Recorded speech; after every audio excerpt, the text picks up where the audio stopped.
نحمده ونستعينه ونستغفره ونعوذ بالله من شرور أنفسنا ومن سيئات أعمالنا من يهده الله فلا مضل له ومن يضلل فلا هادي له والصلاة والسلام على أشرف الأنبياء والمرسلين وعلى آله وصحبه أجمعين سبحانك لا علم لنا إلا ما علمتنا إنك أنت العليم الحكيم رب اشرح لي صدري ويسر لي أمري واحلل عقدة من لساني يفقهوا قولي. Assalamualaikum warahmatullahi wabarakatuh. Sehormati lagi saya kasihi tuan-tuan imam, tuan-tuan Bilal, pengurusi serta ahli kuasa surau, hadirin hadirat muslimin muslimat yang dirahmati lagi dikasihi Allah Subhanahu wa taala sekalian.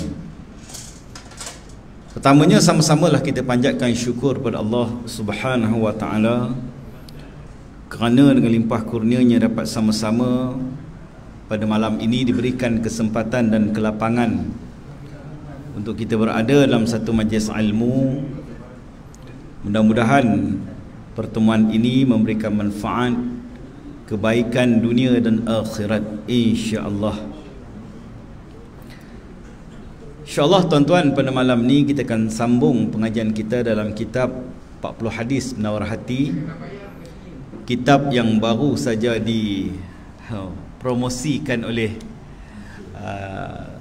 Tuan Haji Cik Ros kita.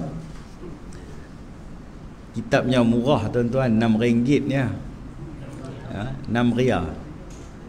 Dan Hills kotak pun mahal lagi. Dan Hills kotak berapa ringgit dah? Lagi mahal tuan-tuan. Hak RM6 ni dia boleh tahan dunia akhirat. Kalau tuan-tuan yang bermurah hati, wakafkan kitab ni. Tuan-tuan beli banyak-banyak, wakafkan, letak kat surau kita ni. Bila mengaji, kita buka. Letak kat rumah kadang lupa bawa lah, macam-macam lah tuan-tuan, ya. Jadi kitab ni saya dah mengajar banyak masjid, banyak surau. Kitab yang ditulis oleh almarhum Syekh Abu Ali Al-Banjari An-Nadwi ataupun Syekh Muhammad Zamzam, ya. Dia dah meninggal dah, baru meninggal aja 3-4 tahun sudah rasanya, ya, orang Kedah. Banyak kitab yang dia karang. Jadi Syekh Muhammad Fahmi Zamzam, ya. Jadi tuan-tuan kalau ada banyak kitab ni belilah. InsyaAllah lah kita mengajilah. Mengaji kitab ni seronok. Kalau tak ada kitab ni kadang masuk telinga kanan tak sempat keluar telinga kiri, keluar balik telinga kanan. Tu masalahnya tu. Baik, insya-Allah pada malam ni kita pergi kepada hadis yang ke-6. Ya, hadis yang ke-6, sambunganlah. Hadis yang ke-6 yang bertajuk bagaimana kita akan menghadapi sakaratul maut. Ya, bagaimana kita akan menghadapi sakaratul maut. Kitab ni dia banyak cerita pasal mati tuan-tuan. Sebab itulah nama kitab ni Penawar Hati. Antara benda-benda yang boleh mengubati hati-hati manusia ini ialah dengan kematian. Ingat mati, bicara soal mati dan seumpamanya. Ya.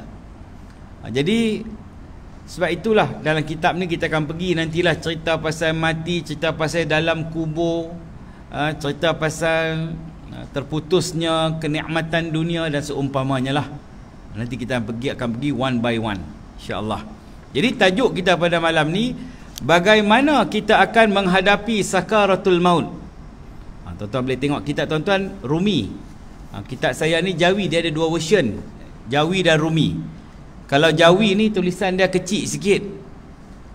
Tuan-tuan tak nampak nak baca, tuan-tuan belilah yang Rumi. Saya nak kata tak pandai baca Jawi kan tuan-tuan marah.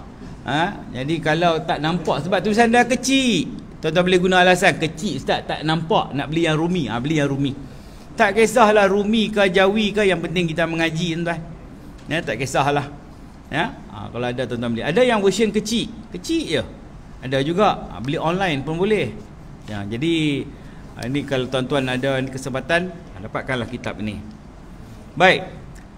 Hadis yang ke-6 ni berbunyi, an Aisyah radhiyallahu anha qalat, ra'aitu Rasulullah sallallahu alaihi wasallam wa huwa bil maut wa 'indahu qadahun fihi ma wa huwa yudkhilu yadahu fil qadah summa yamsahu wajahu bil ma' summa yaqul Allahumma inni ala ghamaratil maut wa sakaratil maut. Rawahu At-Tirmizi. Artinya, daripada Aisyah radhiyallahu anha berkata, aku melihat Rasulullah sallallahu alaihi wasallam sedang menghadapi sakaratul maut, dan di sisinya ada sebuah mangkuk yang berisi air. Kemudian beliau memasukkan tangannya ke dalam mangkuk itu, lalu menyapu mukanya dengan air sambil berdoa, ya Allah, berikanlah pertolongan kepadaku untuk menghadapi kepedihan mati dan sakaratul maut. Hadis riwayat Imam At-Tirmizi. Keterangan,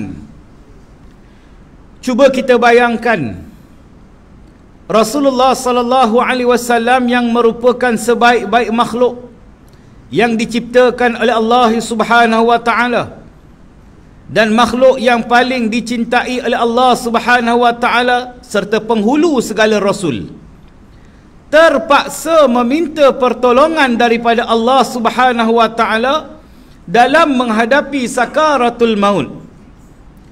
Maka betapa pula kita yang hanya salah seorang di antara umatnya yang dhaif, lagi banyak membuat dosa dan kesalahan, baik terhadap Allah Subhanahu wa taala maupun terhadap manusia.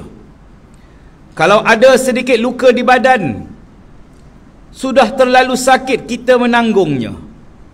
Maka bagaimana pula pedihnya ketika nyawa hendak diceraikan dari badan. Oleh kerana itu, marilah kita membuat bekalan yang banyak dan persiapan yang lengkap untuk menghadapi sakaratul maut yang amat pedih itu. Tuan-tuan yang dirahmati lagi dikasihi Allah Subhanahu wa taala sekalian, dalam hadis ini Aisyah radhiyallahu anha, isteri kepada Rasulullah sallallahu alaihi wasallam, menceritakan bagaimana saat-saat akhir hampirnya wafat Rasulullah sallallahu alaihi wasallam, ketika mana Nabi sedang berada dalam sakaratul maut. Di sisinya ada sebekas air, semangkuk air yang mana Nabi celupkan tangannya di dalam mangkuk tersebut, air dalam mangkuk tersebut. Lalu Nabi sapukan ke mukanya. Kemudian Nabi berdoa minta dijauhkan daripada kepedihan dan sakaratul maut. Kenapa Nabi celup tangan dia dalam mangkuk tersebut? Duk harap mudah-mudahan mendapat sedikit kelegaan daripada kesakitan nak berhadapan dengan kematian. Nampak? Kita ni kalau basuh muka ni bagi segar sikit lah. Kalau kita lah bangkit tidur ke apa, bawa drive kereta mengantuk, kita pun celup basuh muka bagi segar. Ya? Nabi nak harapkan sedikit kesegaran daripada air yang dicelupkannya itu lalu disapukan ke mukanya. Begitulah Nabi kita sallallahu alaihi wasallam sendiri ketika berhadapan dengan saat-saat kewafatannya merasa akan kepedihan. Apatah lagi kita ni orang biasa. Seolah-olah kita ni macam tak hirau, tak kisah dengan kematian. Seolah-olah kita ni tak akan mati. Sedangkan ramai sahabat-sahabat kita yang telah pun pergi dahulu meninggalkan kita. Kalau kita tengok kawan-kawan kita di surau, di masjid pun, di pejabat, jiran tetangga, sahabat handai, saudara mara, ramai yang terlebih dahulu meninggalkan kita. Dan kita tak tahu nasib kita bila. Orang dia buat tak heran ni sebab dia tak tahu bila dia nak mati. Siapa di antara kita ni yang tahu bila dia nak mati? Siapa pun tak tahu. Kalau tahu senang, boleh pesan dah pada orang masjid, orang surau, aku lusa ni matilah. Dah sampai time lah, dah sampai ajal aku. Minta pesan lah pada Tok Imam, Pak Bilal, orang surau, get ready lah apa patut. Kain kapan ke, kelengkapan mati semua, get ready lah. Kalau kita tahu tuan-tuan, kan? Ni kita tak tahu bila akan tiba masanya. Kita sangka lama lagi. Aku darah tinggi pun tak ada, kencing manis pun tak ada, jantung pun okey, jogging tu Taman Tasik celaka pula, Cempaka tu Taman Tasik Cempaka tu 5-6 round steady lagi. Nampak? Rasa sihat aku ni. Tuan-tuan, berapa ramai orang sihat mati? Saya suka main badminton. Tahu geng-geng ni. Berapa ramai yang mati atas gelanggang badminton? Berapa ramai yang mati tu berambat berlari kejar bola sebiji, mati lagi di padang bola. Berapa ramai yang sedang bersukaria, dok rasa macam hidup lama lagi, mati tiba-tiba. Ada yang tengah bawa kereta, tiba-tiba meninggal. Tengah bawa kereta pun ada. Kita tak tahu tuan-tuan. Orang sehat pun mati. Orang sakit lagi lah dekat nak mati. Orang kaya mati, orang miskin mati. Raja mati, rakyat mati. Setiap yang hidup pasti akan mati, melainkan Allah Subhanahu wa ta'ala pencipta kita. Kullu nafsin za'iqatul maut. Tak ada siapa yang boleh lari daripada kematian. Nak lari mana? Ingat dulu Michael Jackson pun, dia pernah kata nak duduk dalam satu tempat yang mana boleh mematikan dia sementara, temporary. Nanti 100 tahun akan datang dia hidup balik, dalam keadaan muda belia. Tengok-tengok dia pun mati dulu. Tak sempat nak buat apa, dia mati dulu. Tak ada. Qul innal mautal ladzi tafirruna minhu fa innahu mulaqikum. Katakanlah kematian yang kamu cuba lari daripadanya, pasti dia akan tetap menemui kamu. Nak lari mana? Tak boleh nak lari. Ya. Jadi mati itu pasti. Sehingga Nabi SAW sendiri berdoa kepada Allah supaya diringankan daripada kesakitan, kepedihan kematian dan sakaratul maut. Sakaratul maut ini, bila sebut sakaratul maut ni daripada perkataan sakarah. Sakarah ni dia sukrun, mabuk. Mabuk, kan?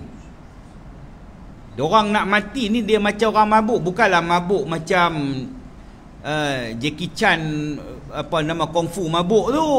Jangan duk bayang macam tu, kan? Dia ada kungfu. Silat tak ada mabuk kan, Cikgu Edi kan? Silat mabuk tak ada kan? Kungfu mabuk ada. Tu ketua pendekar kita ada kat sini malam ni, alhamdulillah. Kan, Cikgu Edi dia tahulah. Kan, kungfu mabuk ada. Boleh ke apa ni, silat mabuk tak ada. Dia mabuk. Mabuk ni makna dia dah tak boleh fikir dah. Sebab itu kadang-kadang dia cakap bukan-bukan. Dia cakap bukan-bukan. Tuan-tuan biasa tak tengok orang yang berhadapan dengan kematian ni, kadang-kadang dia cakap merapu. Dia dah tak ingat dah. Kan?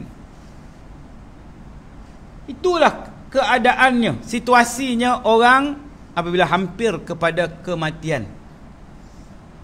Sebab tu kita doa macam Pak Imam baca tadi, Allahumma hawwin alaina fi sakaratil maut.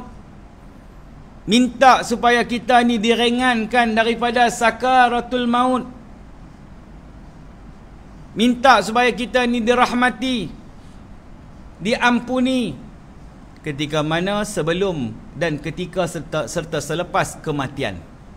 Itu doa kita, kan?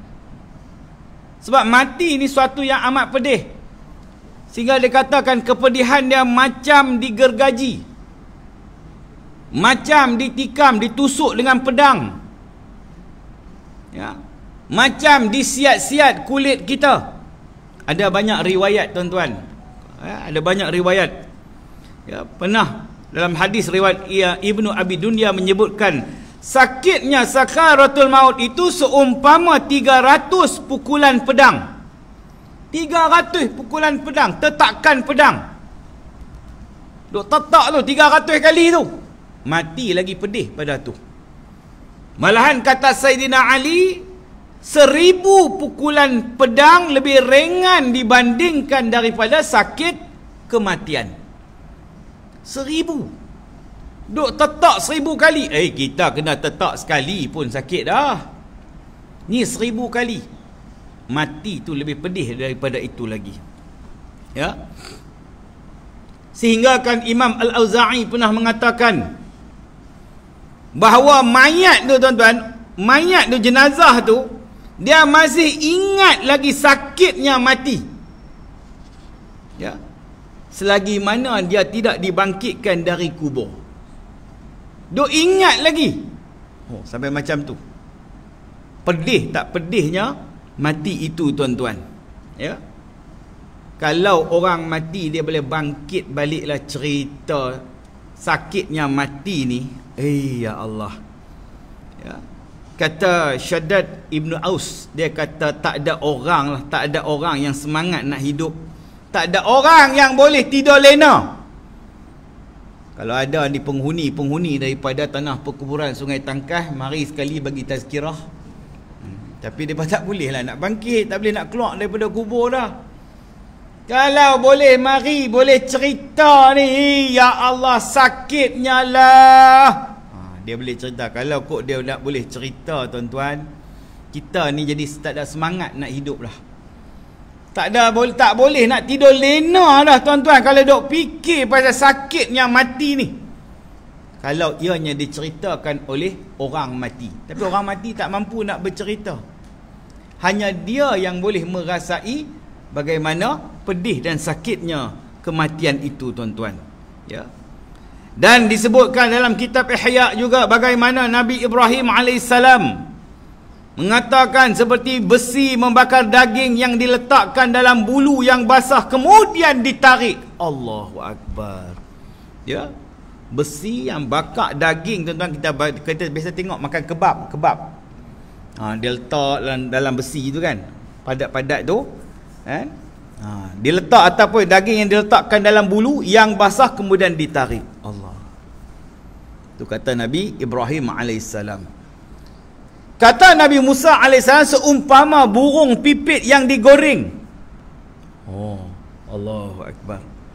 Dan pernah juga ditanya kepada Nabi Idris alaihissalam. Ya. Malaikat maut tanya macam mana sakitnya ketika mana mati itu. Kata Nabi Idris alaihissalam macam kulit kambing yang disiat. Kita lapah ni, kita tak lama lagi nak korban ni tuan-tuan, kita dah lapah kulit tu, lapah kulit sampai nampak merah-merah tu, kemudian diletakkan air asam, air limau. Allah, pedihnya Tuhan saja yang tahu. Ya, pedih kulit kita ni kalau terbakar melecur pun ataupun tertanggai kulit ni pun dah rasa sakit, teramat sakit. Siapa pernah aksiden tergeser atas jalan tu, dia nampak kulit-kulit ni, nampak isi ni kan, letak air asam pula tu. Ya Allah, kalau ikan bakar tak apa letak air asam, ni orang tuan-tuan. Allahu Akbar. Ya, sakitnya Tuhan saja yang tahu. Ya. Dan kata Umar Al-Khattab, mati itu umpama seranting duri yang dimasukkan dalam mulut dan menembusi keseluruhan badan. Lalu ranting berduri itu ditarik dan mencobek semua yang melekat padanya. Itulah sakit sakaratul maut. Setiap orang pasti akan merasainya tuan-tuan. Ya. Takut tak takut? Kalau dengar cerita ni gerun tuan-tuan, takut. Macam mana nak buat? Macam mana nak lari? Dia umpama macam ni lah. Tengok akak kita belakang tu semua ada anak kan. Semua ada anak. Pernah beranak lah maknanya. Tengok orang perempuan beranak ni, Allah, kesian. Tu yang kak, kesian.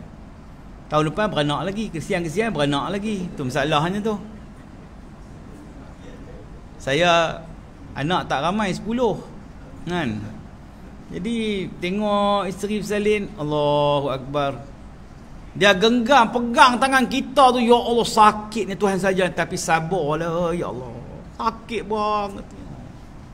Kan macam-macam lah. Ada yang menjerit-jerit pun ada. Jerit tu orang sebelah.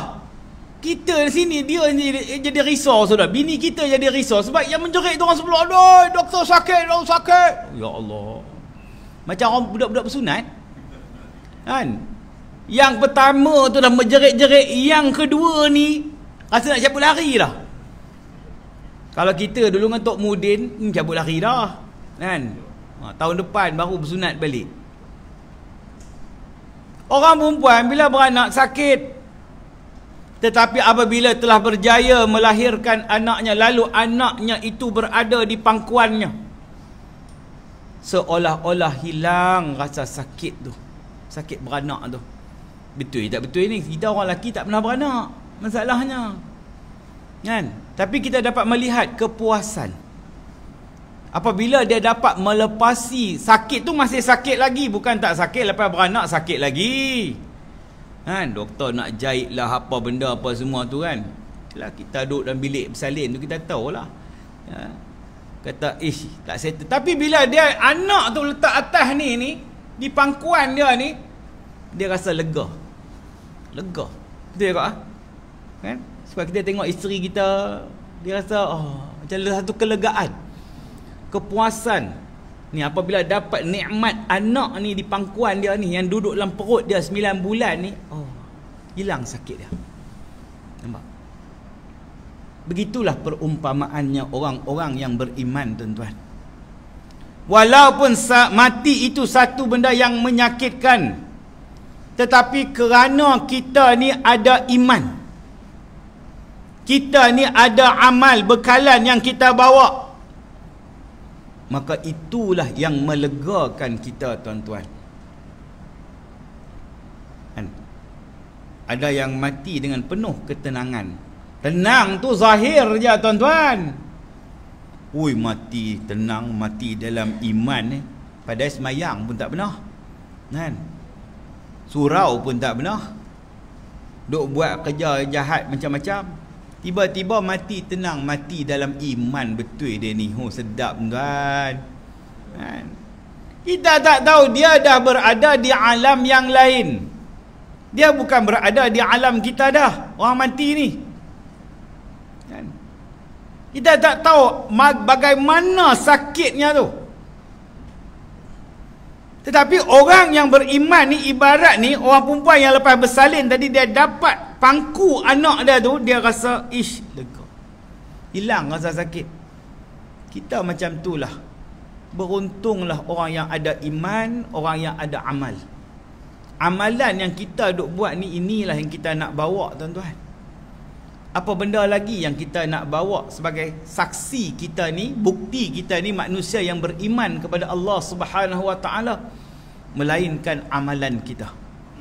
Dalam hadis yang dah saya sebut sebelum ni, kan, 3 perkara yang dibawa, yang mengiringi jenazah itu, yatbi'ul mayyita salasah, yang mengikut jenazah itu 3 benda. Ahluhu wa maluhu wa amaluhu. Kaum keluarga, harta benda, amalan. Yarji'usnani wa yabqa wahid. Balik 2, tinggal 1. Ahli keluarga balik, harta benda pun balik, yang kekal 1. Wa yabqa amaluhu. Yang kekal bersama jenazah itu ialah amalannya. Ni yang bersama dengan jenazah ni, orang mati ni, sampailah dia bertemu dengan Allah Subhanahu Wa Taala di akhirat nanti, dibangkitkan daripada kubur. Tu yang kita nak bawa. Harta benda yang banyak-banyak ni nak bawa ke mana? Bolehkah kita bawa? Ya Allah, aku ada di 30 hektar tanah ni, ya Allah. Tengok-tengok bila mati, tak sampai suku ekar pun, tak sampai berapa peratus pun tanah untuk kita. 8 kali 4, kedalamannya pun 8 kaki. Satu je tanah kita sudahnya. Yang mana di dunia ni yang kita berbangga-bangga dengan harta benda. Kenderaan mewah, duit yang banyak, projek sana sini. Bila dah mati, seduit pun tak boleh bawa, tuan-tuan. Ada nak boleh bawa? Ya? Kereta mewah kita tak boleh nak bawa. Kita dibawa. Sudahnya kita tak boleh bawa dah. Tapi dulu-dulu kalau kita tengok orang bukan Islam, dia mati tanam sekali dengan kereta. Betul? Kan?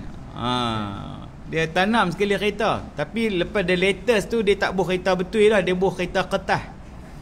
Kan? Dia tipu Tuhan dia. Enjin pun tak ada. Dia kata nanti senang, cepat sikit pergi syurga.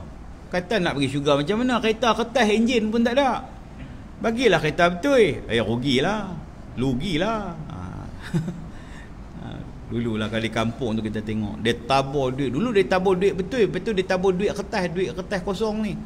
Tipu lagi. Kuat nipu lah. Tuhan pun hang tipu. Nampak tak? Tu tak apalah, kepercayaan agama dia tak boleh nak tikai lah. Nampak? Tapi kita tak ada apa yang boleh kita bawa, tuan-tuan. Tak ada. Melainkan amalan kita. Jadi kerana itulah apabila diperingatkan kepada kita mengenai bagaimana sukarnya, susahnya, pedihnya nak berhadapan dengan kematian ini, maka kita dalam hidup kita ni tengah hidup lagi ni, tuan-tuan, ya, perlulah kita ingat yang tubuh badan ini hanyalah pinjaman semata-mata yang akan kita pulangkan, kembalikan kepada Allah Subhanahu wa ta'ala. Benda pinjam ni kena bagi balik. Tak ada siapa yang boleh bawa selama-lamanya. Umru ummati baina sittin wa sab'in. Kata Nabi SAW, umur umatku antara 60 hingga 70. Takat tu ya. Normally. Fitrahnya. Kebiasaannya. Ada yang lebih pada 60. Ada yang lebih pada 70. Kan? Baina sittin wa sab'in, antara 60 hingga 70. Nabi SAW sendiri 63 tahun hayat dia. Kan? Umat Nabi Muhammad ni antara 60 hingga 70. Biasanya, kebiasaannya. Ada yang lebih. Ada. Tuan Haji ada, tuan-tuan kita pun ada yang lebih daripada 70. Itu rezeki. Ya, rezeki yang Allah Ta'ala bagi pada kita, peluang untuk menambah, memperbanyakkan amal ibadat. Mohon keampunan daripada Allah dengan bersungguh-sungguh. Ni peluang Allah bagi lagi. Waktu-waktu bonus-bonus. Nampak? Peluang Allah bagi. Tun Mahathir kat 100 tahun. Tahun depan 100 tahun, tuan-tuan. Panjang umur dia. Jalan pun steady lagi. Ingatan pun kuat lagi. Oh, tu ni dahsyat tu. Tun Mahathir tu 2 kali jadi Perdana Menteri. Bukan senang nak dapat macam tu, peluang macam tu. Itu dah Tun Mahathir kita hebat lah. Ayah saya umur dah 91, nak masuk 92 lah, lebih kurang. Kan? Tapi tak ingat dah. Tak ingat dah. Boleh lagi berjalan pelan-pelan macam tu lah. Tapi dah tak kuat lah. Tak macam dululah. Tapi sihat lagi lah. Ubat kencing manis pun tak makan. Ubat darah tinggi pun tak makan. Ubat jantung pun, cair darah pun tak makan. Ubat kolesterol tak makan. Apa orang hidang semua dia makan. Senang hidup. Ayah saya lah. Dah dekat kampung saya jangka malam ni balik kot. Malam ni nak balik Perak. Besok ada program majlis kecemerlangan anak saya di Perak tu. Jadi malam ni gerak. Besok sampai esok pagi program tu, terus balik sini esok lah. Esok dah ambil cuti. Malam ni sebab ada program kuliah kita ni yang tak balik lagi ni. Tidak balik dah. Tu dia pengorbanan tu. Baik. Jadi kita ni tak lama. Benda yang Allah Ta'ala nak bagi pada kita ni semuanya bersifat sementara je, tuan-tuan. Ya. Bila benda kata sementara ni, temporary ni. Jadi jangan kita sia-siakan. Tengah orang kata Allah Ta'ala bagi peluang ni, jangan disia-siakan, jangan dibuang masa. Masa pun dah makin lama dah tak kepada kita, tuan-tuan. Kan? Setiap kali kita sambut hari jadi tu, kita perlu ingat apa? Jangan seronok dapat kek free 3 tingkat, dapat hadiah, dapat bunga. Kan? Ingat, itu tandanya waktu makin pendek bagi diri kita. Ya, makin pendek, makin singkat waktu untuk diri kita. Sebenarnya bila sambut hari jadi, aku ni dah 50 lebih dah 5 series dah 6 series dah 7 series dah. Ingat, berapa tahun lagi agaknya boleh hidup ni ha. Wallahu alam. Sakit semput sana, semput sini, dah macam-macam dah. Ubat sebemban makan, tuan-tuan. Tiap-tiap bulan appointment hospital. Jalan pun tak apa nak larat. Dengar telinga pun tak apa nak dengar. Mata pun tak apa nak nampak. Cakap pun tak apa nak betul. Allah. Maknanya Allah Ta'ala dah bagi dah tanda-tanda. Tanda-tandanya. Sebab tu Nabi SAW larang kita menghilangkan uban-uban yang ada pada muka kita ni. Sebab uban ni peringatan. Tengok ni, Allah tua dah. Dulu hitam habis, tuan. Lah ni dah nampak putih-putih dah. Tuan-tuan lagi lah, hak hitam tak ada, putih semua. Kan? Cik Ros sempat hitam lagi. Muda ke dia? Dia muda pada saya lagi gaya tu. Dia tak nampak putih. Orang lain semua putih lah, hitam tak ada. Saya ada lagi hitam sikit-sikit, nampak lagi lah. Ada lah. Nampak? Tu tanda sebenarnya. Banyak tanda-tanda yang Allah bagi peringatan pada kita. Ni, siap sedia. Get ready. Tengok uban yang ada pada muka kamu, rambut kamu. Dah penuh beruban dah. Tu tanda tu Allah bagi peringatan tu.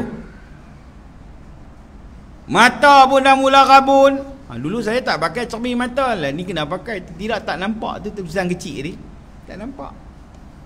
Nak pakai baca handphone pun kena pakai cermin mata. Tak nampak. Nyari muka bini nampak. Tidak berat Telinga pun tak apa nak dengar. Panggil suami tu jerkah, ingat marah dia. Bang, oi! Bang! Aku bukan marah ke dia, dia tu pekak badak. Nampak tak? Cakap pun terpaksa macam nak menengking kadang tu. Udah tak dengar. Tu tanda. Nampak? Gigi pun dah tak ada yang original. Tak ada dah.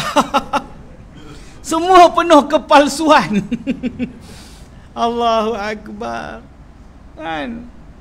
Tak ada dah. Tubuh badan kita ni Allah sendi-sendi ni, tak tahulah, tiap-tiap malam minta picit, minta urut. Tolonglah Allah, lenguhlah sini, Allah sekejap lenguh sini, ke lenguh pinggang lah, Allah kepala lutut lah, semua. Tanda, tuan-tuan, tu tanda. Kita dah makin tak larat. Dulu saya jumping smash, senang-senang je. Nampak tak? Dulu kita umur 20-an, 30-an dulu. Lain ni apa nak di-jumping kan? Dah 50-an ni. Tak ada dah. Ngejar bola pun kadang tak larat dah. Kan? Boleh main lagi. Nak challenge jom. Nampak tak? Boleh lagi. Kan? Tapi tu tak boleh lah macam muda-muda dulu, tak boleh lah. Tak larat dah. Nak jumping-jumping tak boleh dah. Nampak? Nampaklah serba-serbi kurangnya, lemahnya diri kita ni, tuan-tuan. Sebenarnya itulah Allah bagi peringatan. Ya, peringatan kepada kita, hampirnya masa kamu nak bertemu dengan aku. Kalaulah dah ada diberikan peringatan, kita masih lagi lalai, leka, Allahu Akbar. Ya.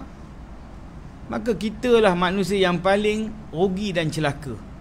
Kerana tak tahu bagaimana nak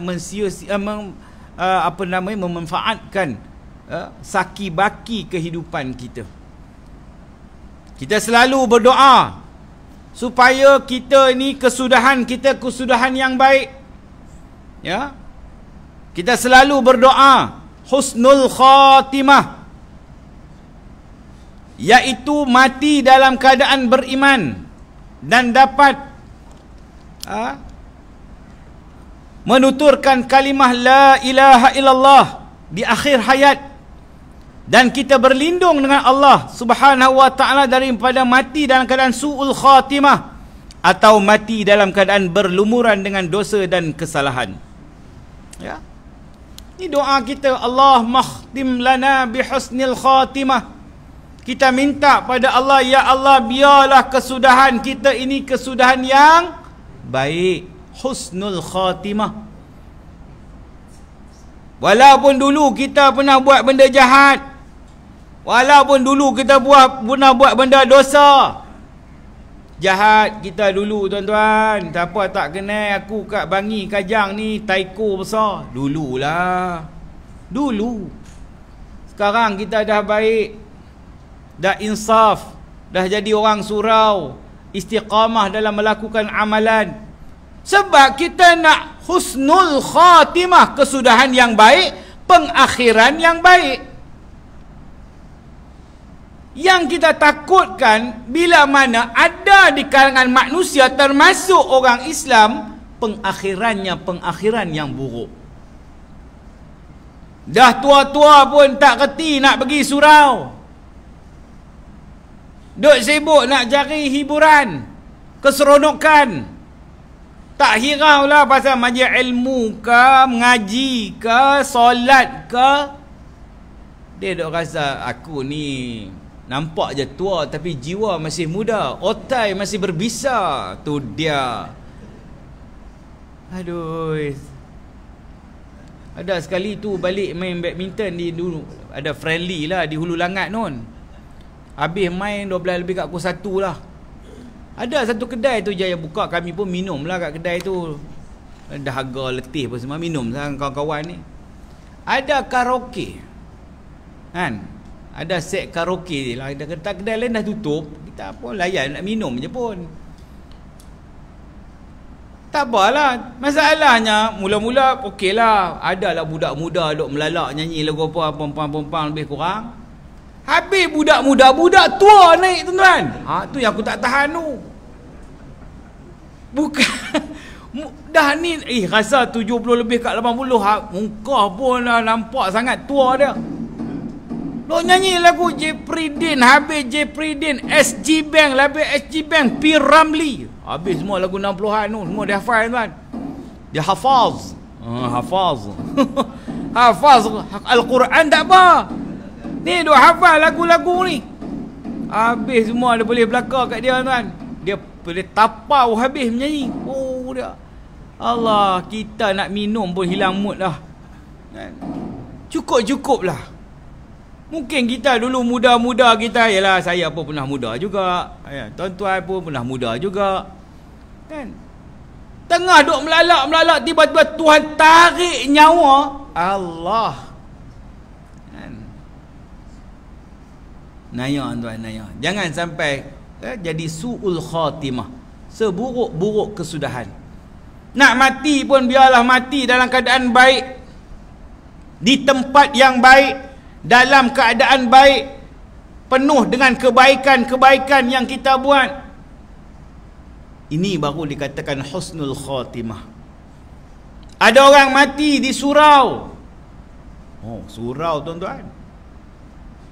Ada yang mati tengah solat, tengah sujud.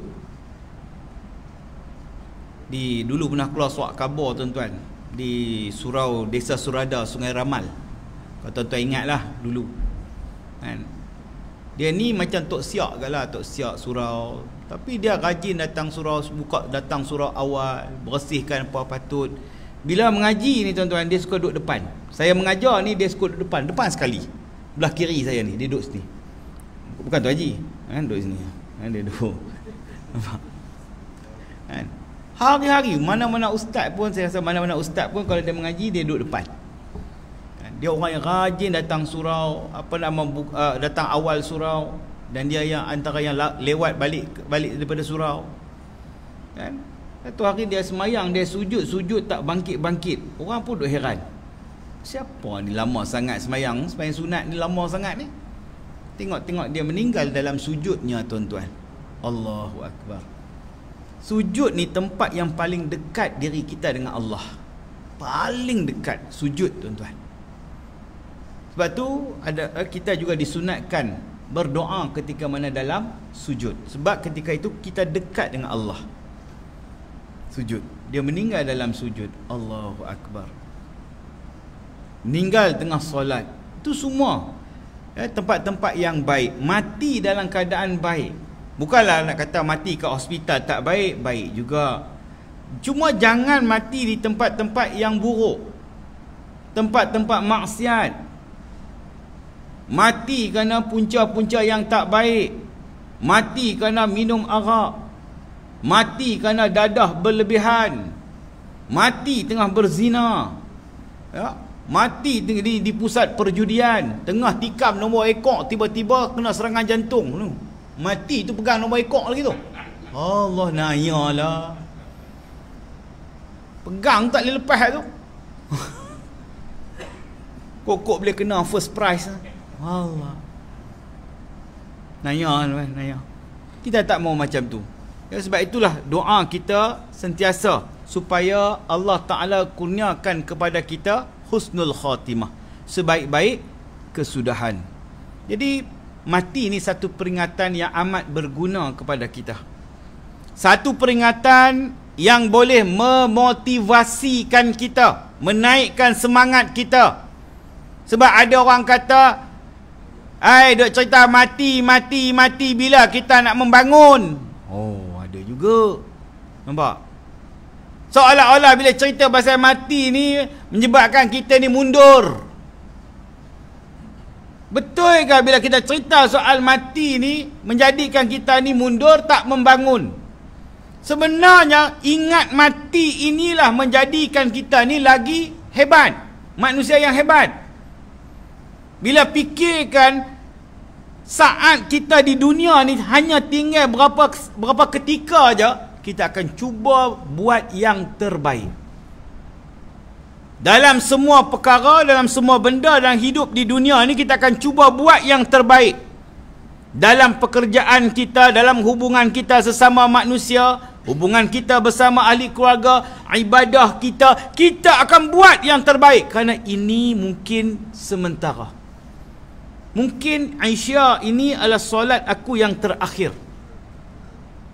Mungkin hadirnya aku di surau ini pada malam ini adalah malam yang terakhir bagi aku. Kalau tuan-tuan ini malam yang terakhir, Isya nanti ialah Isya yang terakhir bagi kita. Andai, saya kata andai, tuan-tuan nak main-main ke semayang? Buat lebih kurang ke? Kita akan bersungguh-sungguh. Kita akan bersungguh-sungguh. Kerana ini mungkin solat kita yang terakhir. Ini mungkin ibadah aku yang terakhir di surau ni. Ini mungkin majlis pengajian terakhir bagi aku. Entah bulan depan sempat tak sempat lah dengar ceramah ustaz ni. Ataupun mungkin ustaz rasa ini mungkin ceramah aku yang terakhir kot. Kita pun kena rasa macam tu juga. Jangan ingat tuan-tuan je mati, saya pun kena ingat juga. Dia cerita macam kita tak mati pula. Mana nak tahu, mungkin ini kuliah saya yang terakhir. Duk bawa motor sedap sangat, risau juga. Bawa balik janda baik, hantar ikut. 15 biji motor ke hari Ahad baru ni. Saya kapcai lah.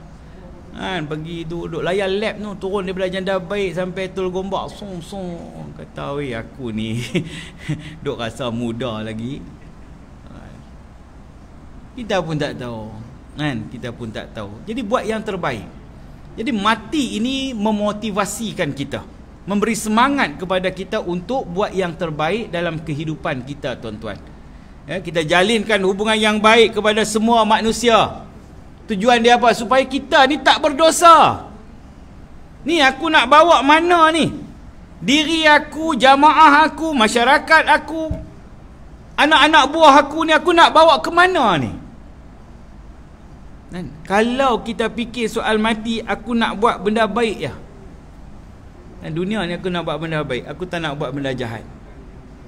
Barulah, sebab itulah mati ni ya, satu jalan yang boleh memberikan keinsafan, kebaikan dalam kehidupan kita.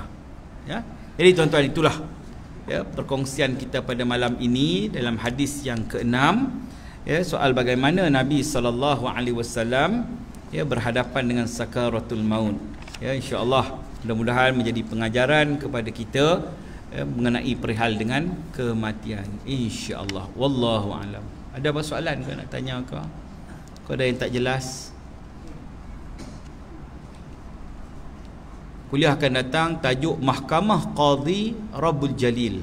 Tu dia tajuk dia. Ya. Tak ada. Tak ada. Ya? Maksud apa? Itu next month. Sabar. Saya biar kita rasa tak sabar-sabar nak pergi minggu bulan depan. Saya akan cerita ni. Tak boleh cerita lagi hari ni. Sekarang tak ada modal bulan depan. InsyaAllah kita jumpa lagi. Bismillahirrahmanirrahim. Alhamdulillahi rabbil alamin, wassalatu wassalamu ala asyrafil anbiya'i wal mursalin wa ala alihi wa sahbihi ajma'in.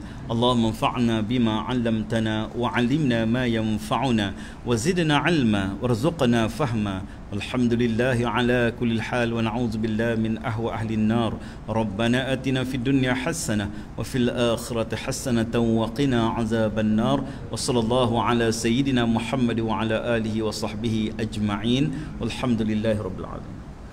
Insya-Allah kuliah kita ni mana tetap hari Selasa minggu keempat. Sebab asalnya saya ada kuliah di KL pada time macam ni. Tapi oleh kerana surau tu dah dirobohkan, jadi saya dah free hari ni kebetulan. Surau ni pula kosong hari Selasa minggu keempat. Jadi kita tetap minggu keempat kuliah kita di sini. Bolehlah kita khatamkan kitab ni nanti insya-Allah.